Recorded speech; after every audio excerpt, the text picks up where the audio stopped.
అనుకున్నా నేను నీ మెడలో మెరిసే తాళని, అనుకోలేదే నీ పెళ్లిలో అతిథి నేనని.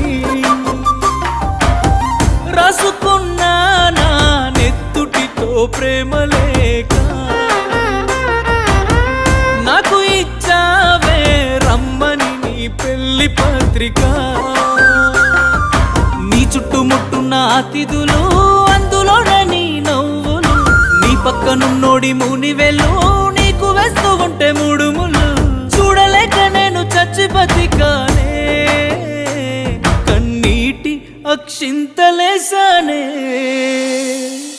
బాగుండాలమ్మా నువ్వు ఎవరితో ఉన్నా, ఈ బాధే చాలమ్మా బ్రతికేస్తా ఈ జన్మ. బాగుండాలమ్మా